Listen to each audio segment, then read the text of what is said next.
नमस्कार साथियों, मैं त्रिलोकनाथ पांडे आज आपसे पुनः मुखातिब हो रहा हूँ और इसके पीछे कारण यह है कि शिक्षण के क्षेत्र में जितने भी साथी अभी आज अपने आप को अग्रसर कर रहे हैं, तैयार कर रहे हैं, उनसे बस गुजारिश यह है कि जब आप शिक्षक बनते हैं तो सिर्फ नाम का शिक्षक ना बने, यहां से बनने की आवश्यकता है। जब तक आप यहां से शिक्षक नहीं बनेंगे तो आप शिक्षक नहीं बन सकते हैं। जिस प्रकार की चुनौतियां आजकल देखने को मिल रही हैं हमारे समाज में, वहां एक शिक्षक को टिके रहना लंबे समय तक ये टेढ़ी खीर है। बहुत सी चुनौतियां हैं, चाहे वो आर्थिक हो, सामाजिक हो, राजनीतिक हो, हर रूप में।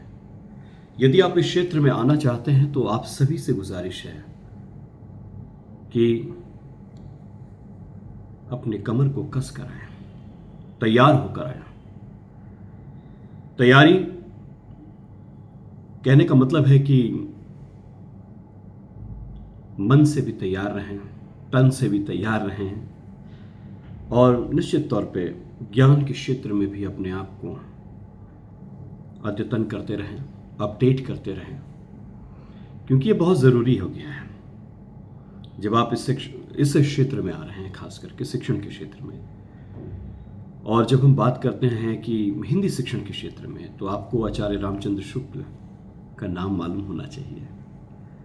कामता प्रसाद गुरु का व्याकरण की किताब जो है, हिंदी व्याकरण, उसकी जानकारी होनी चाहिए। हिंदी साहित्य के इतिहास के बारे में पूरी तरह से जानकारी होनी चाहिए। कवि किस काल के थे, क्यों थे, उन्होंने ऐसी रचनाएं क्यों की, इसकी जानकारी होनी चाहिए। जितनी भी विधियां हैं उसके प्रति भी आपको सचेत होना पड़ेगा। शिक्षण विधियां, जब आप लोगों ने बीएड किया होगा, या जो लोग कर रहे हैं या करने की सोच रहे हैं, तो वहाँ पर बहुत सी चीज़ें आपको सिखाई जाती हैं, जिसमें बाल मनोविज्ञान है, किस प्रकार से आप क्लास को मैनेज करेंगे, है ना। इंटर्नशिप भी होती है, उसमें आप जाते भी हैं और सीख कर आते हैं। तो ये कोई आसान बात नहीं है। आपकी तैयारी अच्छी होगी तभी ये संभव हो पाएगा। मन और तन से आपको एकदम तंदुरुस्त होना होगा, तैयारी करनी होगी और हर बाधाओं को चीरते हुए निकलने की शक्ति होनी चाहिए। आखिरकार गुरु का अर्थ ही होता है जो प्रकाश की ओर ले जाए अंधकार से। तो साथियों, शिक्षण की दुनिया में जब आप आ रहे हैं तो अपने कंटेंट पर पूरी तरह से, जी हाँ, सिद्धस्त हों, तैयारी करें और पीपीटी की तैयारी करें, बनाना सीखें। आवाज़ जो है, वो मॉड्यूलेशन जो है, जब आप पढ़ाएंगे वो बहुत मायने रखता है। आपकी लेखनी जो है महत्वपूर्ण है, बोर्ड पर जो लिखते हैं वो महत्वपूर्ण है। तो इन चीज़ों को, या इन चीज़ों की आपको खबर होनी चाहिए, नहीं तो कठिनाई होगी। आपने लिखा कुछ, बच्चे समझ कुछ और रहे हैं, आप जोर से बोल नहीं पा रहे हैं, 40-50 के, या फिर बच्चे हैं वहाँ पे 40-50 की कक्षा है, वहाँ पे आप बोल नहीं पा रहे हैं, आपकी आवाज़ पीछे तक नहीं जा रही है, तो स्थिति गड़बड़ हो जाती है। क्योंकि बच्चा जब तक आपको सुनेगा नहीं तो वो गुनेगा क्या, है ना। तो इन चीज़ों पर ज़रा ध्यान दीजिए, तैयारी कीजिए और किताबें बहुत सारी हैं मार्केट में, उसका उपयोग कीजिए।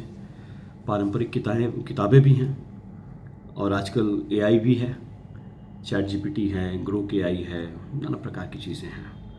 आपको सिर्फ यहाँ से तैयार होना होगा, यहाँ से तालमेल अगर बैठ गया तो आप अच्छे शिक्षक हो जाएंगे। मैं ये नहीं कहता कि अच्छा शिक्षक बना नहीं जा सकता, और ये भी सच्चाई नहीं है कि कोई जन्मजात शिक्षक होता है। जितने भी श्रेष्ठ शिक्षक हैं इस संसार में आके ही श्रेष्ठ बने हैं, वो पहले से नहीं थे, है ना। तो इसलिए तैयारी कीजिए, मन लगाकर पढ़ाइए। कैसे लोग पढ़ाते हैं, है ना। कहा जाता है कि नकल करते करते करते करते करते, जिसको अनुकरण शिक्षण भी कहते हैं, है ना, तो इन चीज़ों को भी ध्यान में रखना होना चाहिए आपको। और सूक्ष्म शिक्षण की विधियां जो हैं उसके बारे में भी आपको जानकारी होनी चाहिए। किस प्रकार से 36 मिनट का समय जो है एनसीईआरटी की तरफ से दिया गया है, कैसे आप तैयारी करेंगे, उसकी भी तैयारी होनी चाहिए। टीएलएमएस जो है ना, टीचर लर्निंग मटेरियल्स जो है, टीचिंग लर्निंग मटेरियल्स जो है, उसके प्रति भी आपको सचेत होना चाहिए, है ना। किस प्रकार से आप लेसन प्लान बनाएंगे, इसकी भी आपको जानकारी होनी चाहिए। और नाना प्रकार की प्रतियोगिताएं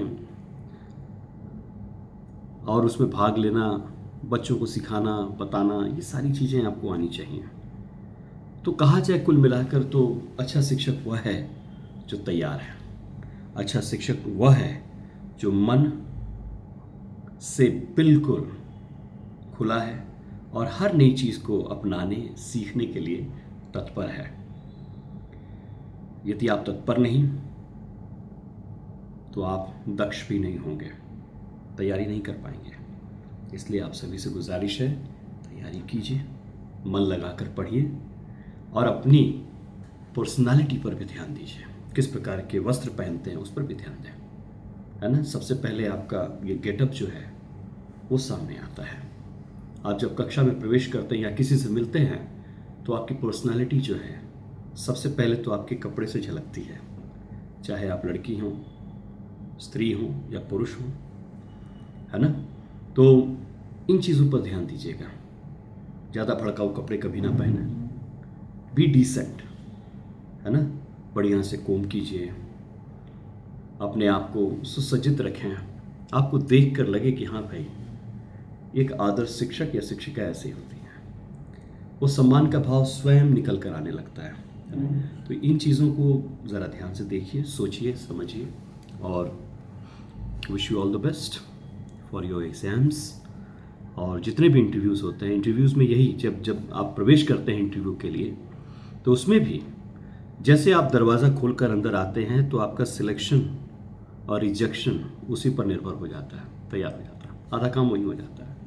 और उसके बाद आप जो बोलते हैं वो बाकी काम करता है। परंतु जैसे आप एंटर करते हैं, आपकी पर्सनालिटी से समझ में आ जाता है कि इन्हें रखा जाए या हमारे स्कूल के लायक हैं या नहीं हैं, हमारे कल्चर को अपना पाएंगे या नहीं पाएंगे। क्योंकि हर स्कूल का अपना एक कल्चर है और वो संस्कार जो है वो उसी संस्कार को वो बच्चों में डालना चाहता है आपकी मार्फत से। तो आपकी तैयारी अच्छी से होनी चाहिए, समझना चाहिए। जहाँ भी जाएं उस विद्यालय के बारे में पूरी जानकारी हासिल करें। और बहुत से प्रश्न हैं, आखिर आपने शिक्षण क्यों चुना, ये पहला प्रश्न भी होता है। Why you want to be in the field of education is a very common question. तो ये पूछा जाता है। और फिर उसके बाद आपकी जो विषय है, विषय पर चर्चा होती है। वहाँ पे एक्सपर्ट बैठे रहेंगे, नाना प्रकार के प्रश्न पूछते हैं। अक्सर आधुनिक काल पर ज़्यादा प्रश्न आते हैं, या कभी कभार आपको बोल दिया जाएगा कि डेमो भी दे दीजिए वहीं पर। लिखित परीक्षाएं भी होती हैं जहाँ पर भी आप जाते हैं। तो इसलिए हिंदी साहित्य के इतिहास, हिंदी व्याकरण, संधि समास वगैरह लोग इसी पर प्रश्न अक्सर पूछा करते हैं और आते भी हैं। तैयारी कीजिए, निबंध लिखने की भी आदत डालें, पत्र लिखने की भी आदत डालें, चाहे आप आईसीएसई में हो, सीबीएसई में हो, पैटर्न आपको मालूम होना चाहिए। कौन सी किताबें राज्य स्तर पे चल रही हैं उसकी जानकारी होनी चाहिए। एनसीईआरटी की किताबें कौन कौन सी हैं उसकी जानकारी होनी चाहिए, है ना। सीबीएसई की कौन सी किताबें हैं उसकी जानकारी होनी चाहिए। तो कुल मिलाकर देखा जाए तो मज़ेदार स्थिति है। बस यही है, पढ़ना है, तैयारी करनी है और मुझे विश्वास है आप सफलता अवश्य हासिल करेंगे।